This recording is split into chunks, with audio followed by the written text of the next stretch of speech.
ఉంచిర్రు. కాబట్టి బీఆర్ఎస్ ప్రశ్నిస్తూ ఉంటే ఈ ప్రతిపక్షాలు ఇంతే మాట్లాడతాయి, ప్రజలు ఇంతే మాట్లాడతారని చెప్పేసి మాట్లాడుతున్నారు. స్వయంగా మల్లనే నిన్న మాట్లాడిండు ఓపెన్ గా. అదే పార్టీలో ఎమ్మెల్సీగా ఎన్నికైనటువంటి మల్లనే చాలా నీచంగా మాట్లాడినటువంటి పరిస్థితి ఏర్పడింది. దీని మీద సమాధానం చెప్పండి గవర్నమెంట్ ని, దీని మీద సమాధానం చెప్పండి. మాట్లాడిన దాని మీద వాళ్ళకి ఎందుకు పొద్దున్న లేస్తే బీఆర్ఎస్ గవర్నమెంట్, బీఆర్ఎస్ ప్రతిపక్షంగా చేస్తున్నటువంటి ప్రశ్నల మీద ఎందుకు మీకు ఏడుపు? దీని మీద మాట్లాడండి.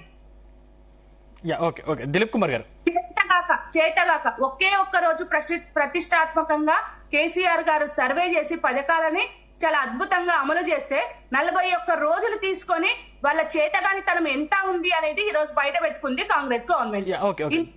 మాట్లాడాల్సిన అవసరం లేదు. దిలీప్ కుమార్ గారు, పబ్లిక్ సర్వే అన్నది మేడం పాపం తెలుసు తెలియదు నా తెలియదు కానీ it has to be kept in public domain.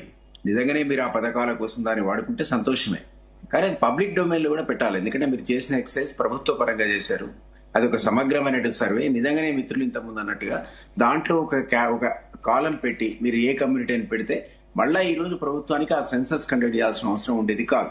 అది పబ్లిక్ మనీతో చేసిన ఓపెన్ సర్వే. దాన్ని మీరు ఎందుకో పబ్లిక్ డొమైన్ లో పెట్టలేదు. నిజానికి ఆ రికార్డ్ అవైలబులే లేదు. మీరు చెప్పిన ప్రకారం మాకు వచ్చింది అధికారం, మాకైతే ఆ డాక్యుమెంట్స్ అవైలబుల్ ఉండాలి కదా. అంత మేజర్ ఎక్సర్సైజ్ ను వేస్ట్ చేశారంటున్నా నేను. మీరు ఏ కారణం చేత ఏ డాటాతో ఇంతకుముందు సునీత రెడ్డి గారు చెప్పినట్టు సునీత రెడ్డి గారు మీ కాలనీలో ఉంటారన్నారు, కనీసం వాచ్మెన్ చెప్పినా స్పందించలేదు. మా దాదాపు ఇటువంటి తప్పులు చిన్న చిన్న తప్పులు పొరపాట్లు జరిగాయి. అసలు ఆ తప్పు ఎక్కడ జరిగింది? అపార్ట్మెంటే కాదు సార్, మా లైన్ మొత్తం ఒక 4-5 అపార్ట్మెంట్లు ఉన్నాయి సార్. 4-5 రాలేదు. నేను రెగ్యులర్ గా అడుగుతూ కూడా వచ్చాను. ఎందుకంటే మనము బాధ్యతగా మన సమాచారం ఇవ్వాలి కాబట్టి, గవర్నమెంట్ ఆఫ్ తెలంగాణ పెట్టుకుంది కాబట్టి ప్రోగ్రామ్, మనం గవర్నమెంట్ ని మనము గౌరవించి ఖచ్చితంగా మన ఇన్ఫర్మేషన్ ఇవ్వాలి. కంప్లైంట్ చేసే వెసులుబాటు, సునీత రెడ్డి గారు కంప్లైంట్ చేసే వెసులుబాటు ఉన్నాక కూడా మీరు ఎందుకు కంప్లైంట్ చేయలేకపోయారు? మీరు ఎందుకు ప్రభుత్వం దగ్గర దిలీప్ సార్ కి ఇంకొక క్వశ్చన్ సార్, ఒక్క సెకండ్ సార్. సార్ ఇప్పుడు క్రిస్టియన్స్ ని మరి మీరు ఏ జాబితాలో కలిపారు సార్? ఎక్కడ ఈ 4 కేటగిరీలలో క్రిస్టియన్స్ మన రాష్ట్రంలో లేరా? వాళ్ళని గుర్తించలేదా? మరి వాళ్ళని ఏ కేటగిరీలో కలిపారు? మరి అది కూడా మనకు అసలు ఇక్కడ ఎక్కడ కనిపిస్తలేదు. మరి వాళ్ళది అసలు పర్సెంటేజ్ ఉందా లేదా? ఉంటే దేంట్లో కలిపిరు?